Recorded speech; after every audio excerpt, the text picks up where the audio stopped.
Hello, my friend. Delighted you wandered into my little corner of the internet. If it's your first time here, make sure to hit that subscribe button and spread the word to friends and family. It helps more than you know. Now tell me, from which city or country are you watching this? I read every single comment, so don't be shy. Let's dive in. I used to believe I truly knew the woman I married. 15 years together, a wonderful little girl, and a thriving business I'd built from scratch with my closest friend. Then one morning at 6, she staggered through our front door, and everything I thought was real about my life collapsed in a single moment. What I learned after that would make me question every certainty I'd ever held. My name's Blake Carter, though most people just call me Blake. I'm 44, and I've spent the past decade and a half turning a one-man asphalt paving operation into a respected company. From residential driveways to sprawling parking lots, we take it all on. Around here, my work speaks for itself. Solid quality done right the first time. I was raised to believe in hard work, honest effort, and a man's word meaning something. That's the same standard I use to run my company. I first crossed paths with Vanessa when I was 31 and she was 26. She worked the front desk at a medical clinic, all bright smiles and easy charm. 2 years later, we were married. For years, I thought our foundation was rock solid. We struggled for a long time to have children. I went to every appointment, sat through every treatment, watching the costs mount and our patience wear thin. When Ella finally came into our lives 3 years ago, I thought we'd pushed through the worst of it. I couldn't have been more mistaken. Darren Howard has been my partner in business and my best friend since we were boys. Same streets, same schools, we grew up side by side. When I started the paving business, Darren was there from day one. He took care of the equipment and job schedules, while I handled clients and the paving itself. We've faced every kind of season together, broke years, profitable years, personal crises. I trusted him with my livelihood, with my private life.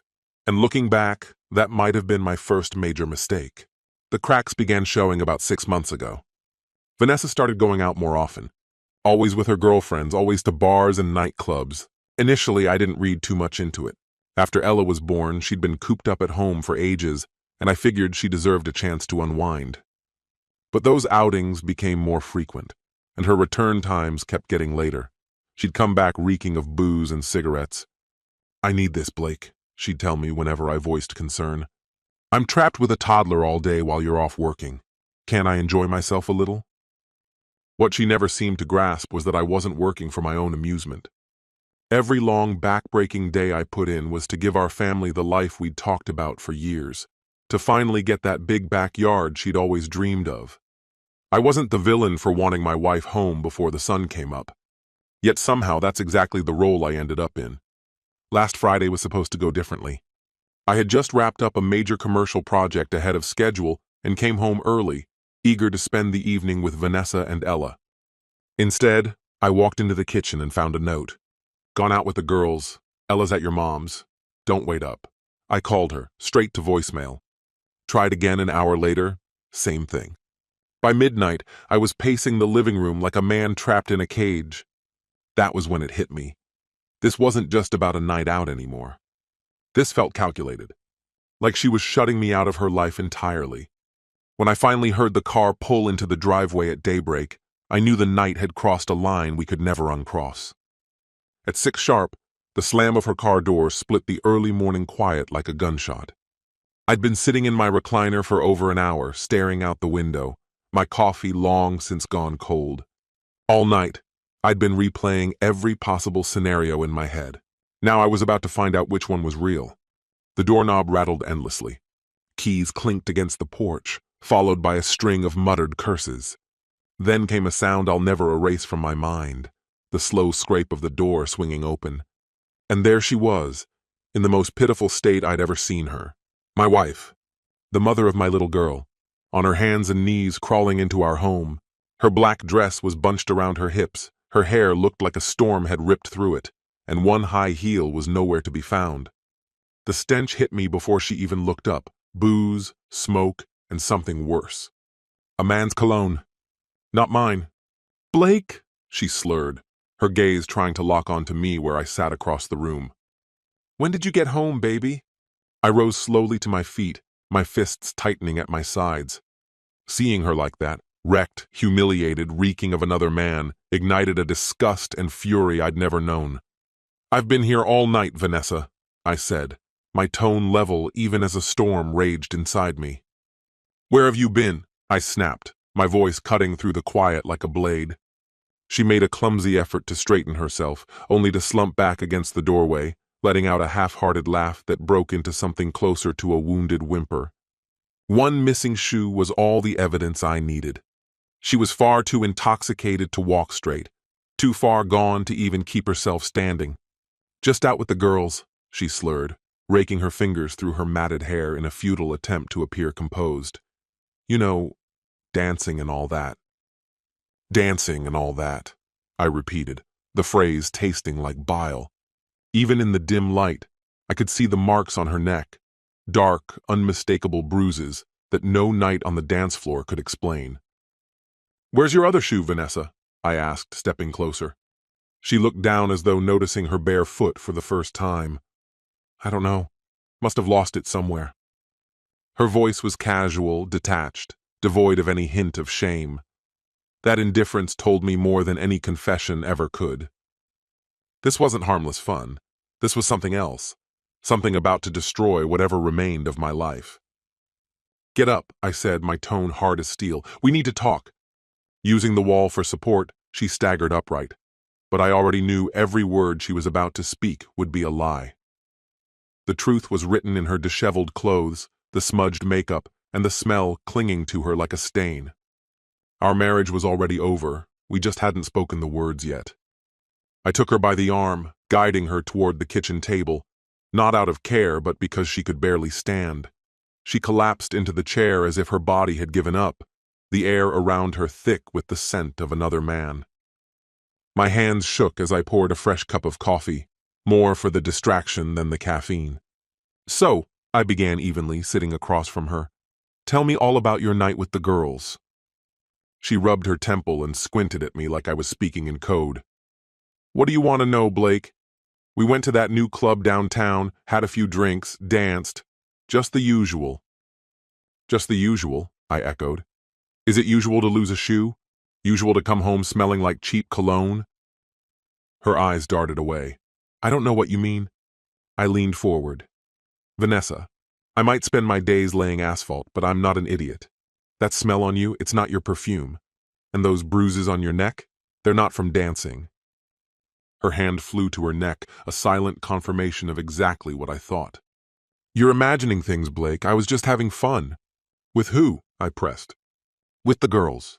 Sophie, Michelle, you know them." I pulled my phone from my pocket and started dialing. Her eyes widened. "Blake, what are you doing?" she asked, her voice suddenly urgent.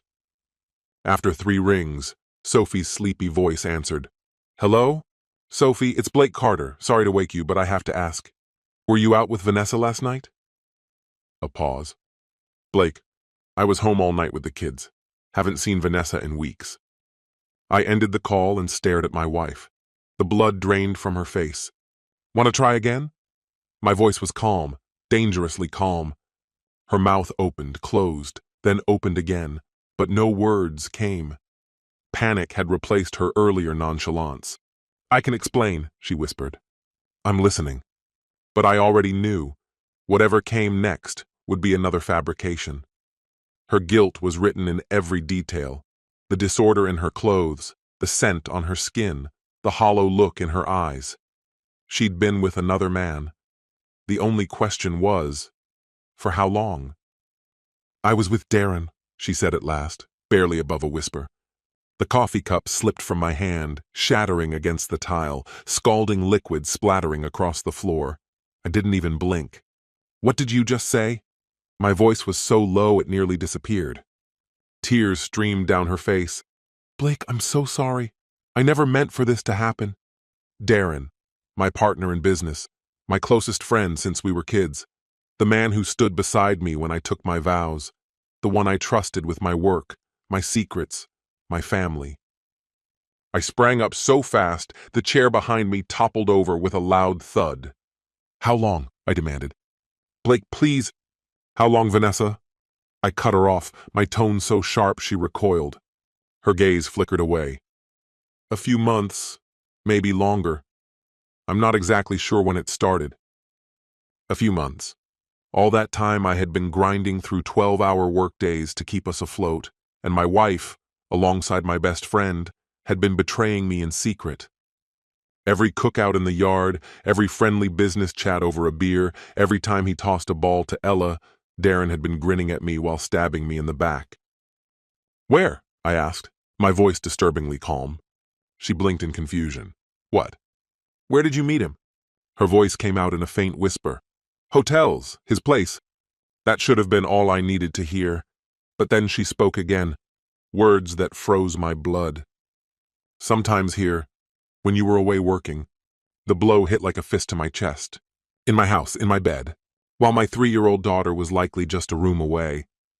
"Ella," I breathed, the sick realization hitting me. Was Ella here? Vanessa gave a small, broken nod. She was usually asleep or watching cartoons. "She doesn't know, Blake. We were careful." Careful. They'd been careful while dismantling my life and gambling with my daughter's innocence. I gripped the edge of the counter so hard my knuckles turned white. The fury building inside me was unlike anything I'd ever felt. This wasn't just an affair. It was the demolition of trust, loyalty, and the very ground my life was built on. "Get out," I said quietly. "Blake." "Get out of my house," I repeated, turning to face her. She rose unsteadily. "Where am I supposed to go?" "Call Darren," I said, my voice cold as stone. "I'm sure he'll be more than happy to take you in." She moved toward the stairs, and I pulled my phone from my pocket, finding Darren's number. It was time he and I had a conversation. 20 minutes later, I stood on my mother's porch, my hands still shaking with rage. I needed to bring Ella home, but first, I needed to talk to the one person who would truly understand. Mom had always been my rock, the one who spoke the truth even when it hurt. She opened the door before I could knock, having likely heard my truck pull in. "Blake," she said softly, scanning my face. "What's happened?"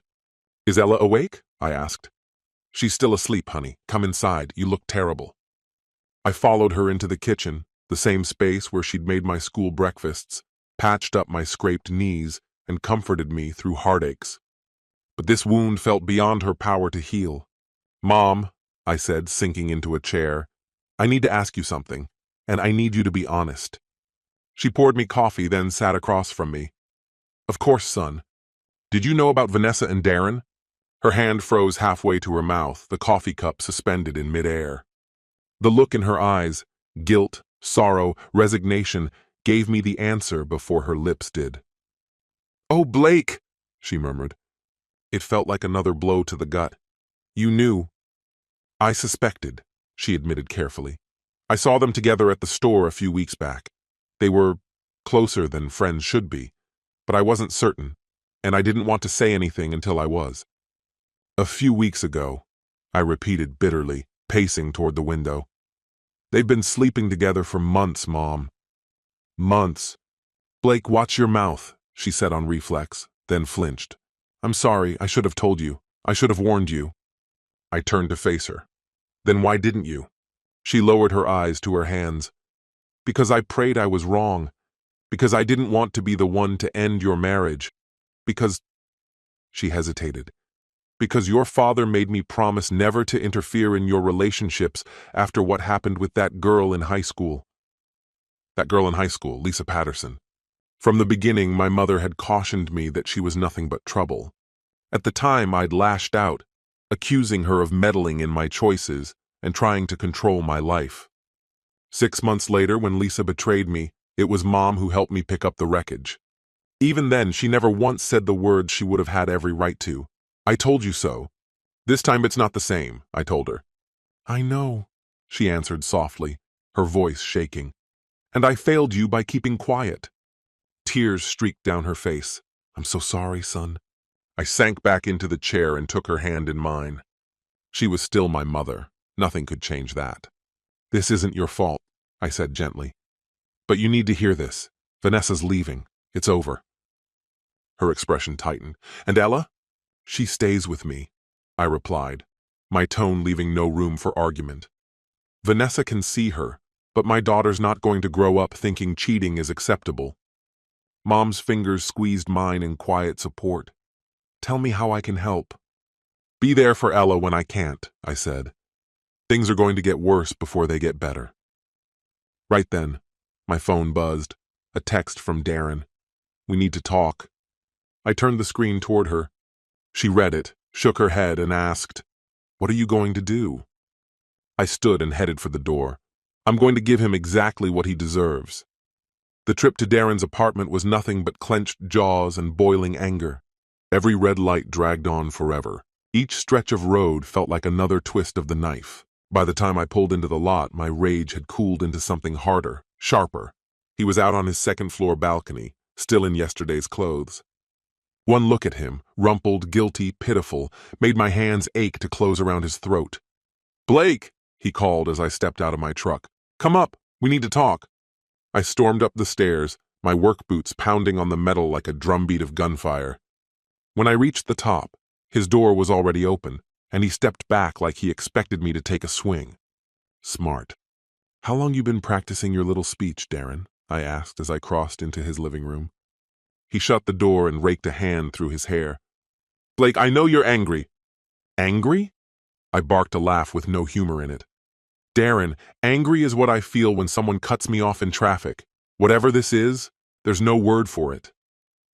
He edged back until his shoulders pressed against the wall. I never meant for this to happen. That's crap, I snapped, moving in. You don't accidentally sleep with your best friend's wife for months. You don't accidentally destroy a marriage. This is exactly what you wanted. It wasn't like that, he argued. Vanessa was lonely. You were always working. She just needed someone to talk to. I seized his shirt and slammed him into the wall. Don't you dare try to dump this on me. His eyes went wide with fear. Blake, please. You want to know what's next? I said, my face so close he could feel my breath. You're selling me your half of the business for $1. You're signing the papers today. And after that, you disappear from my life. I can't, he whispered. That company's all I have. Should have thought of that before you decided to screw my wife. I let go and stepped back. You've got 24 hours to get the paperwork ready. If you don't, I'll make sure everyone in this town knows exactly who you are. His hands trembled as he smoothed his shirt. And Vanessa? What about her? I asked, my voice ice cold. Are you divorcing her? I gave him a look of pure contempt. That's between me and my wife, actually my ex-wife. I started for the door. Blake, I'm sorry, I really am, he called after me. I paused just before stepping out, without giving him the satisfaction of seeing my face. You're not sorry, I told him flatly. You're just upset you got caught, and that's not the same thing. I walked out, leaving him frozen in the middle of his apartment, stripped of the easy charm he'd always worn like armor. Underneath, he was the fragile man I'd always suspected. 20 years of friendship wiped out in a single morning. But as I headed toward my truck, something unexpected settled over me, a sense of relief. For the first time in months, I felt lighter, as though a crushing weight had finally slid from my shoulders. When I stepped into my own house, Vanessa was sitting at the kitchen table. A suitcase rested beside her chair. Her eyes were swollen and bloodshot, her hair a messy tangle, and she'd traded whatever she'd been wearing earlier for faded jeans and an old sweater. For a fleeting second, I almost saw the woman I had married. Almost. Blake, she said quietly as I entered, we need to talk. No, we don't, I replied, brushing past her to pour myself a cup of coffee. You need to leave. Please, she urged, standing. Just give me 5 minutes to explain. I turned toward her, my voice like steel. Explain what? How you've been lying to me for months? How you brought another man into our bed while our daughter was asleep in the next room? Tell me, what could you possibly say that would make any of this even remotely acceptable? She sank back into her chair, her gaze heavy. There's something else you should know. Something in her tone made me pause. What? This wasn't the first time, she whispered. The mug slipped from my hands, shattering on the floor, but I barely noticed. What did you just say? There was someone else, she said, eyes fixed on the table. 2 years ago, before Ella was born. I stared at her, trying to recognize the person in front of me. A guy from the gym, she went on. It only lasted a few weeks, and I ended it when I found out I was pregnant. My voice was slow, deliberate. When you found out you were pregnant, Vanessa, are you telling me? She's yours, Vanessa cut in quickly. I worked out the timing. She's definitely yours.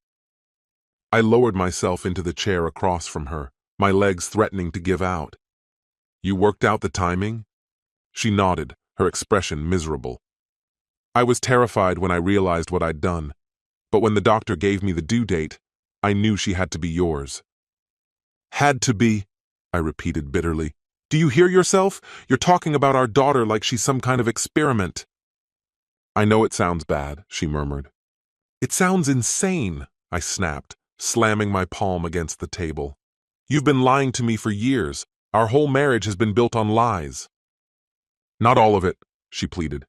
I do love you, Blake. I love our family. A hollow laugh escaped me. Love? You've been in other men's beds for years. You brought Darren into our home, into our bed, while Ella slept down the hall. That's your definition of love? Tears tracked down her cheeks. I made mistakes. Mistakes? I shook my head, pacing toward the window. Vanessa, cheating isn't a mistake. It's a choice, and you've been making that choice over and over again. What about counseling? She asked desperately. What about trying to work through this? Work through what? I demanded. The fact that you're a liar? That I can't trust a single word out of your mouth? That every time I leave for work, I'll wonder who you're with? She stayed silent. Here's what's going to happen, I said evenly. You're going to take that suitcase and leave. You can see Ella on weekends, supervised, until custody is settled. And you're going to sign every document my lawyer sends you. Blake, please. This conversation is over, Vanessa. Our marriage is over. Get out of my house. Her hands trembled as she grabbed the suitcase. At the doorway, she turned back. I really did love you, she said softly. No, I told her. You loved the stability I provided. You loved having a husband who worked hard and never questioned you, but you never loved me. When the door finally closed behind her, I stayed in the kitchen, surrounded by the wreckage of what used to be my life. And then it hit me. For the first time in months, the house was quiet, peaceful. Later that afternoon, I was going through Vanessa's dresser when I uncovered something unexpected. A plain shoebox, shoved deep into the farthest corner of her closet, concealed behind a stack of heavy winter coats. Inside was a collection of letters, greeting cards, and photographs, fragments of a life I hadn't known my wife was leading. The first envelope I opened was dated 3 years prior and signed by a man named Daniel. Its contents were explicit, romantic, and filled with references to secret hotel meetings and the lies she'd told to keep me in the dark. My hands shook as I read, the realization sinking in that her infidelity had roots stretching far deeper than she had ever confessed. More letters from Daniel followed, their exchanges spanning several months. Then his correspondence abruptly ended, replaced by notes from someone named Jason. Later came messages from a man called Tony, and most recently there were letters from Darren, some penned just weeks ago. This wasn't just about 2 affairs. She had been cheating for the entirety of our marriage. The photographs were even harder to face. Images of her with different men, sharing meals in restaurants, wrapped in hotel room embraces, and in unfamiliar settings I didn't recognize. In several shots, she was adorned with jewelry I had never seen before, almost certainly gifts from her lovers. But the item buried at the very bottom of the box cut the deepest. A pregnancy test, paired with a doctor's appointment card dated 4 years ago. The appointment wasn't with the fertility specialist we had been seeing at the time. It was with an entirely different physician, apparently for genetic testing. The shrill ring of my phone yanked me out of my haze. It was my attorney, Mike Patterson. Blake, he said, I've got that information you asked for. I ran a background check on Vanessa. What did you find? I asked. She has multiple credit cards you never knew about, 3 in total, all maxed out. The charges? Hotels, restaurants, shopping sprees. She's sitting on about 30 grand in debt. I let out a slow breath, closing my eyes. Anything else? Yeah. She's been in contact with a divorce lawyer for the past 2 months. Filed preliminary papers, then never followed through. She was planning to leave me, I muttered. Looks that way, but here's the kicker, she withdrew the paperwork last month, probably about the time she realized you were onto her. I ended the call and stared at the mess of incriminating evidence scattered across the bedroom floor. This wasn't just betrayal, it was a deliberate scheme to destroy me financially and then walk away. For years, I had been too trusting, too consumed by work, too blind to see the truth sitting right in front of me. But that blindness was gone now. I gathered every scrap of evidence, returned it all to the box, and called Mike back. Mike, I said when he answered, I need you here. I've got something that changes everything. As I waited for him to arrive, I made a quiet promise to myself. Vanessa may have taken advantage of me for years, but the man she had molded with her deceit was gone. The man standing here now would make sure she faced every single consequence she'd earned. 6 months later, I sat in Mike's office, pen in hand, signing the final divorce papers. The evidence we'd assembled was devastating. Not only the affairs, but the hidden debt, the secret credit cards, and her calculated plan to leave me. She had resisted at first, but with years of documented misconduct staring her in the face, even her own lawyer had advised her to settle. The judge granted you full custody of Ella, Mike said, sliding the documents across the desk. Vanessa gets supervised visitation every other weekend and has to pay child support. Child support? I asked. How's she supposed to manage that? That's her problem. The court doesn't care if she maxed out her cards on hotel rooms and gifts. Mike leaned back in his chair. And Darren? He signed over his share of the business for exactly what I told him, $1. Once the word spread about what he'd done, he couldn't afford to fight. Lost most of his friends. Nobody around here will hire him. Last I heard, he's packing up for Florida. And the paternity test? Mike asked. Ella's mine. I never really doubted, but I had to be sure. I stood, reaching across the desk to shake his hand. Thanks for everything, Mike. You made the right call, Blake. Most men would have tried to patch things up. Some men will never understand the value of self-respect. When I pulled into the driveway that afternoon, I spotted Ella in the backyard with my mother, who had been helping out with childcare. At just 3 years old, Ella was far too young to grasp why her mother no longer lived under the same roof, yet she seemed happy, secure, and well-adjusted. Daddy! She called, running toward me with her small hands covered in soil and her face lit by a wide, carefree smile. Hey, princess, I greeted, lifting her into my arms.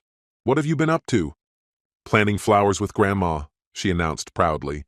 I glanced at my mother, who was smiling warmly and mouthed a silent, "Thank you." That evening, after Ella had fallen asleep, I sat on the back porch with a cold beer in hand, looking out over the life I'd managed to rebuild from the ruins of my marriage. The paving business was thriving. Word had spread about how I'd handled everything, and it seemed to earn me new clients, people who respected a man who stood his ground. My phone buzzed with a text from Sophie Morgan, one of the teachers at Ella's daycare. She'd been inviting me for coffee for weeks, and I had finally agreed.